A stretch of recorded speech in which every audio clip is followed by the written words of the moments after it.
Jharkhand Pakur DC office सामग्रे दीदी cafe Raina ए उठाव सगुन के दाय पोनत मंत्री आलमगीर आलम और डीसी वरुण रजन और नोआ कैफे उठाव सगुन कमी होरा रे गेल गोटांग पिंक टोटो होको हटिंग आकात कोआ तिरल आलमगीर आलमा लय जे नोआ टोटो रे तिरल को आकुआ जांगाते को तिंगु केटे जो आर निजेरा घारोज को चलाव दाड़िया। ये जो है सरकार फैक्ट्री लगा सकता है और कुछ भी लगा सकता है, लेकिन रोजगार की फैक्ट्री तो नहीं लगा पाएगा। लेकिन आज भी नियोजन हो रहा है, आगे भी होते रहेगा। लेकिन जिस तादाद में लोगों को पास आउट हो रहे हैं, उस तादाद में रोजगार हम या नौकरी हम उसे नहीं दे पा रहे। तो एक ही जगह बचता है कि खुद को तैयार करना पड़ेगा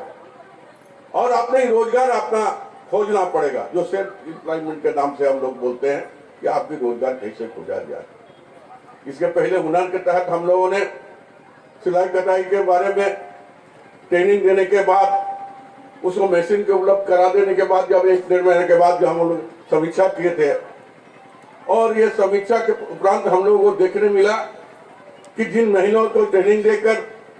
उनके घर में सिलाई मशीन पहुंचाने की विभाग के द्वारा डीपीएम के द्वारा जो हम लोग कार्यक्रम किए थे, उस कार्यक्रम में देखे हम लोगों ने कि 30,000 से लेकर मिनिमम 7,000 तक हर महीना वो महिला जो है रोजगार करने